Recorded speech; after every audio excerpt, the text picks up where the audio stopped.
Hello, and welcome to another episode of Second Gen's Liberated Panda with your co hosts Angel and myself, Jason. Today, we'll be discussing two conspiracy theories that may not be such conspiracy theories after all. The first conspiracy theory is about unidentified flying objects, or most commonly known as UFOs. And then Angel and I will discuss another controversial conspiracy theory regarding COVID 19's possible escape from the Wuhan lab, and that COVID 19 might actually have escaped from the lab, perhaps may even be man made. But first, Angel's going to briefly update us on what's been going on with the New York Attorney General's investigation into Trump and the Trump Organization. Angel, I hear there's a new development in the fraud investigation into Trump and the financials of his organization. Yes, thank you, Jason. So I'll just really briefly talk about the updates in New York Attorney General's civil investigation into Trump's financial records. So this investigation is being conducted by Letitia James. So also remember, Jason, there's another investigation. This one's criminal by Manhattan District Attorney Cyrus R. Vance into Trump and Trump Organization's financials. They're looking for all types of fraud, such as tax fraud, insurance fraud, just to name two. So last night, the New York AG's office announced that their civil investigation is no longer civil and will turn into a criminal investigation. And what that basically means is Trump can go to jail for his, if they find anything in terms of fraud or anything else in his financials. And furthermore, the New York AG's now criminal investigation into Trump's financials will join forces with Manhattan DA's ongoing criminal investigation into Trump's financials, and they'll share information with each other and resources moving forward. So it looks like this case is really gaining steam. Yeah, it's interesting just where we're at and the fact that he's not president any longer, and now they're kind of choosing to do this. But I guess that's part of the point, right? So, why is this all important anyway? Well, if you recall, Jason, from a legal perspective, I've been saying for the longest time that impeachment will not be the pathway to getting Trump into legal trouble, and nothing else like that's even like close to political will get Trump into trouble, in my opinion. I've noted that I believe these two investigations are the strongest to get Trump in jail or Trump into trouble because it's his taxes, right? And it's very black and white. It's a black and white issue. And it's something that Trump and, no other American citizen can really escape the tax issue, right? So it's not political in nature at all. So I've been following the story very closely and will continue to follow the story as it develops. If there's any justice in this country, from my understanding of what Trump and his family has done, I think there's a potential for serious criminal trouble, such as jail. It's highly likely. And I'm not being sensationalist when I'm saying this. This could spell major trouble, not just for Trump, but also his children and other like associates, in connection with this as well. So more on this as the story continues to develop. Jason, do you have any Yeah. thoughts? Yeah, I think you're absolutely right. Could it spell major legal trouble for him, his family, the organization? Of course. Y- the Trump organization has been around a while. They've had his taxes for a while. They've been looked into for a while. It is curious that this really just gained speed when he became a politician. So you're right. The law is not black and white, but I should say, the law is black and white. It's not political. The choice whether or not to enact the law and put the heavy hammer of justice on one individual versus another is political. So I think that the timing's very curious in all this. You're absolutely right, though. Should he go to prison if he committed the crimes? Yes. But they have to be very gentle with it because he is still a former president. And how many former presidents or politicians have done similar things and they've chosen not to bring down the hammer on them? So you got to ask yourself that, too, because it opens up a can of worms for others. I don't know about that, only because past presidents, they've all released, past presidential candidates and presidents, they've all released their tax records. It's just I Trump mean, that not all of them have. in Recent memory, they have modern the modern modern yeah times. modern president. And and the IRS, they audit whoever like they want, right? It's like random auditing. So, they could go after you, they can go after me. So I don't think it's that bizarre, but I do agree with you that it would be unprecedented and very embarrassing for us to have us like a former US president in jail, right? With that being said, I'm sorry, go ahead, Jason. No, it would be for sure. I guess I look at it more that the IRS has audited him in the past. Like, there's no way they haven't audited him, right? Right. So theoretically, is something there? They probably would have found it, and that's kind of where I'm looking at. It probably would have been found. I can't imagine they did anything while he was president, and if they did, he's going to say, "I assigned everything away. I was president, so you really can't come after me personally for it." And then it's just going to look like a political hit job. So Letitia James has got away what she's doing very closely. Now, do I think this is related to the Cuomo sex and nursing home issues that she's brought up? I do. I really do. I don't think you can, take that out of it, because what Letitia James is trying to do is kind of prove that she might be a heavy hitter, heavy handed, but that she's equal on both parties. It doesn't matter whether it's her own or the other one. And that's going to possibly give her the political capital to do this and go after Trump overall and be taken seriously. There's a lot of people you wouldn't take them that seriously. As an average American, you just say, it's political. They'll figure out a way to get around it, right? Not necessarily Trump, but everybody. Everybody will save face to some degree. Right. Well, just to follow up on what you were saying, the reason why the IRS audit in and of itself wouldn't reveal a lot is because you also need the corresponding financial documents, kind of like side by side, to see what's informing the numbers that are going into the tax returns. So that's the reason why it's an investigation, and there's still no charges that have been brought yet. So this is still in the very preliminary stages to begin with. So, it's so interesting though that if they felt that way, that they never went there before, right? Maybe they just didn't know. I don't know. It's all possible. It's been around so long though, you just expect it would have happened, right? But Trump went and became president, and actions have consequences. So yeah. There you go. Yeah, exactly right. Right. So, Jason, why don't we talk about our first main topic of the day, which is about the Wuhan lab theory. So, from the very beginning, the strongest voices in the scientific community has emphatically rejected the theory that COVID-19 escaped from the Wuhan lab. So the narrative that has been pushed forward from the very beginning is that COVID-19 came from a bat transmitting COVID-19 to a human at a wet market in Wuhan. But now it looks like there's more to this story than was initially reported. So what additional information do you have for us, Jason? Right. So coming off the heels of what we talked about last week with the Rand Paul, Dr. Fauci exchange in the Senate subcommittee hearing, we have more information, this time from the House Republican Caucus of the Intel Committee, the House Republican Intel Committee Caucus, had come in and said they released a report saying that that the government needs to look into the origins further because they found a lot of circumstantial evidence. Now, Angel's a lawyer, so she can amount to circumstantial evidence isn't always 100%. It's like a lot of things put together kind of create a storyline that may not always be true, but 1 in a million chance 5 times over is awkward, right? Right. So one of the narratives we've been force fed now for a while is that a specific species of bat came from the countryside and was being sold in the Wuhan wet market, and that species of bat had COVID-19.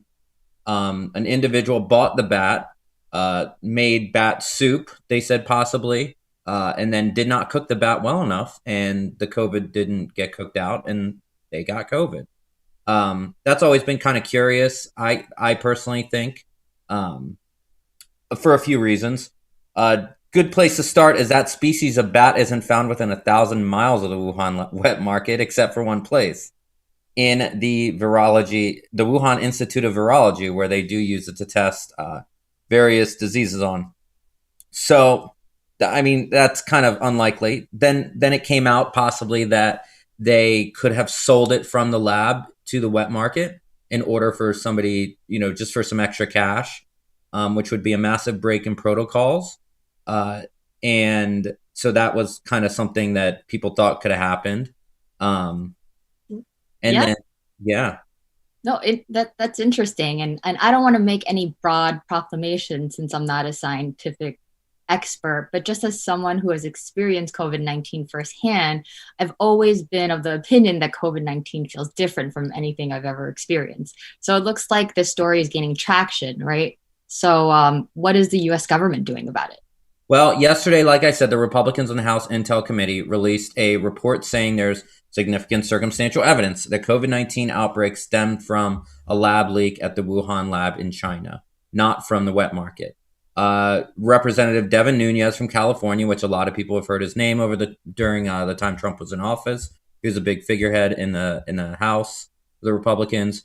Uh, he was one of the authors, I guess, of the report, and the report stated, quote, international efforts to discover the true source of the virus have been stymied by a lack of cooperation from the People's Republic of China.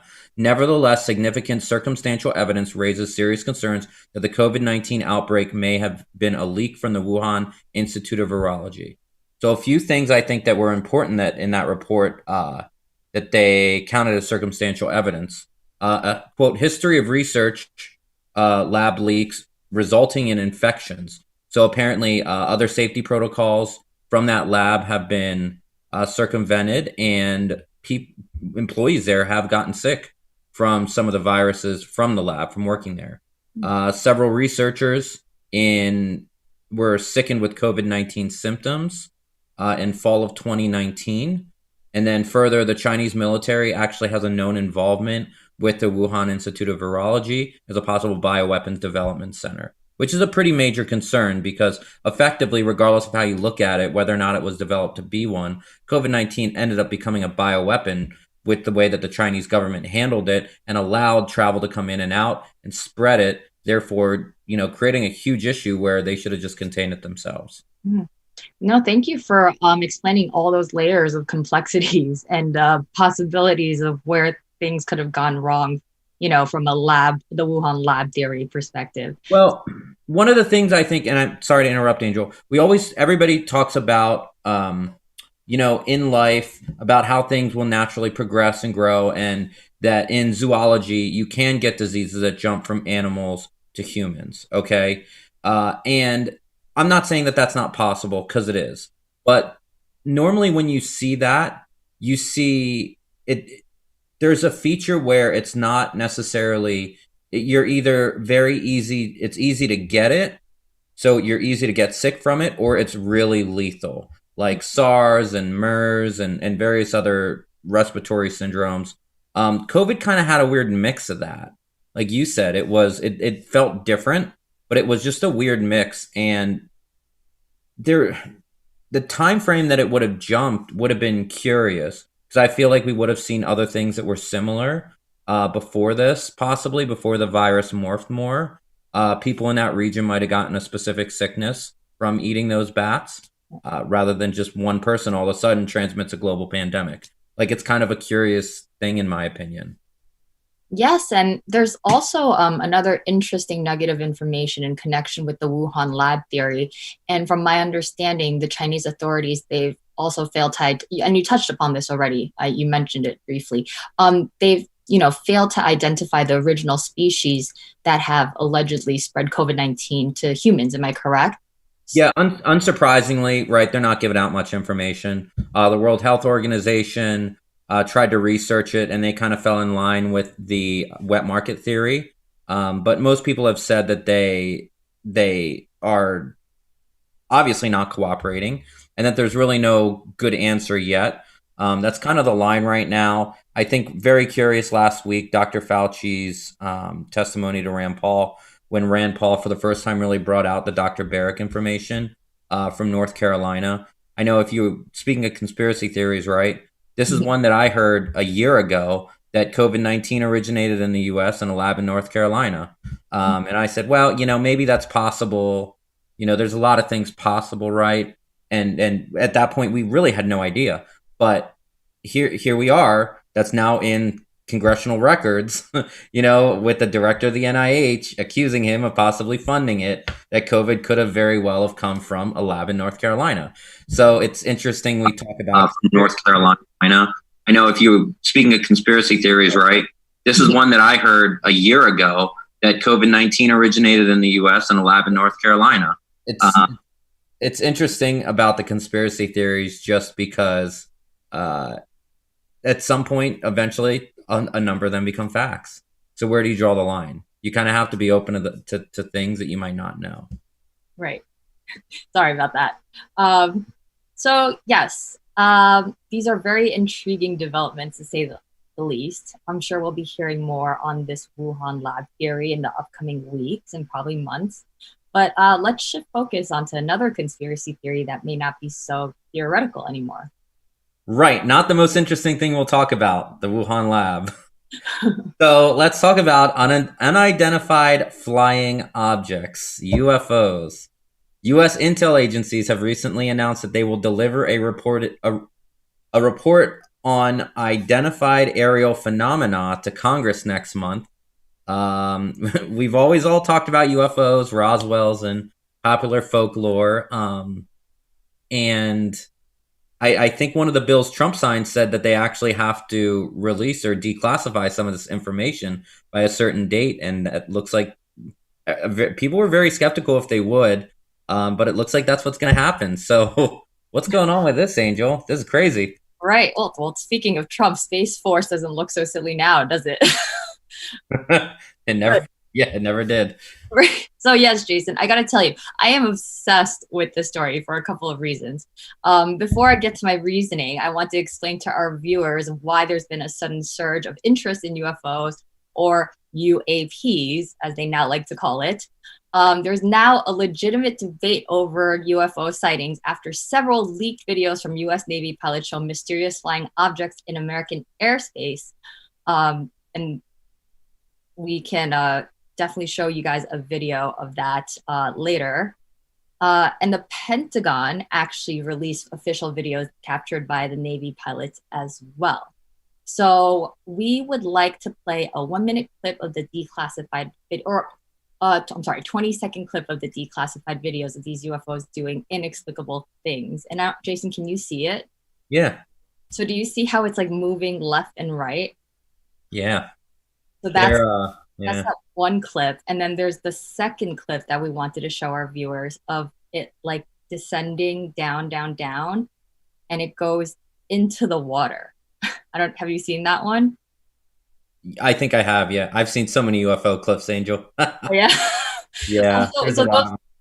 Those two were like the ones that were like most intriguing, because it's just, here it is. It's like it goes like left and right, and then there's one, I guess this is the one that goes down. But anyway, there's one where it goes down, and then there's a bajillion others that you've seen, like you were saying, right? Yeah. So Barack Obama came out this week on James Corden Late Late Show on CBS and noted that the UFO situation is legitimate and serious. So Jason, what do we think of these videos? I mean, he could have said that while he was in office, right? No, well, so this has been happening in the last year, since 2019. There's been UFOs that have buzzed the U.S. Capitol in years past during his administration. They're picking and choosing videos, and I think it might be due to, I don't know this for sure, but it might be due to the fact that Trump did say that they have to declassify, and so they might just be declassifying stuff from like currently what they know. But there's been a lot of UFO sightings through time. Those crafts don't move like stuff that we are aware of. I'm not saying that they aren't from Earth. I'm just saying that we're not aware of it. Right. Just remember, before the F-117 strike fighter or stealth fighter, that was in service for a decade or whatever before we even knew about it, that it existed. Right. If without the Osama bin Laden raid, we wouldn't know that we have stealth helicopters.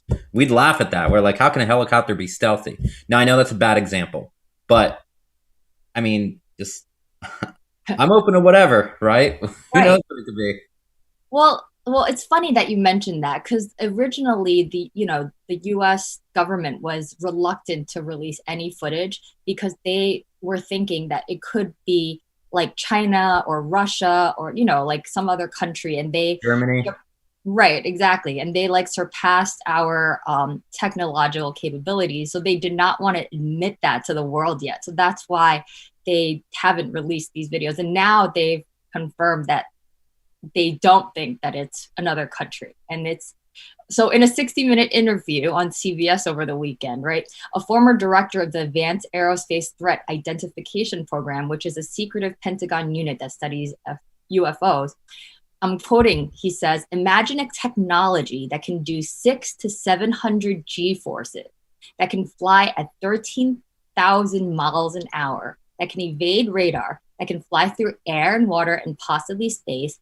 And by the way, has no obvious signs of propulsion. So like no wings or like jets or anything like that. No control surfaces, and yet still can defy the natural effects of Earth's gravity. That's precisely what we're seeing. So I thought that was a very interesting analysis and revelation from someone in the government. Jason, what do you think? I'll give you a few thoughts, and you're going to call me a conspiracy theorist on this conspiracy theory. But a title like that from a or an office that nobody thought existed sounds like the perfect guy to come out and give a puff piece on what they want you to think. Um, I I'll be honest. I don't think they're releasing anything really that good. They're going to release information that's a foregone conclusion. Ordinary people see UFOs like this, all they're doing is confirming it. They're not really giving us anything good. The real conspiracy is that if it was made by Earth, it was probably from the Germans in World War II. That's what I heard. But there were designs actually for craft apparently that looked similar to that. But whether or not it actually happens, another story, because they'd have to find the propulsion systems. That's not available. But it is pretty interesting, and it is taking them a while to do it. So Right. they're not even just releasing it; they're going to brief Congress. Right. Um, I was just going to say that Pentagon now feels like they've ruled out all the plausible earthly explanations for the presence of these UFOs, and they're going to brief Congress on it next month. So we have that to look forward to. And there's one thing that I did want to discuss, and it's why I'm excited that there's UFOs and why I'm obsessed with this story. So have you heard of the Fermi paradox or the Great Filter theory? yes, in passing, I'm not Okay. too familiar I with mean, I can explain it like really briefly. it. So, in brief, like the Great Filter theory in connection with the Fermi paradox says, so Earth is a middle age planet, right? In comparison to all the planets out in the galaxy that we know.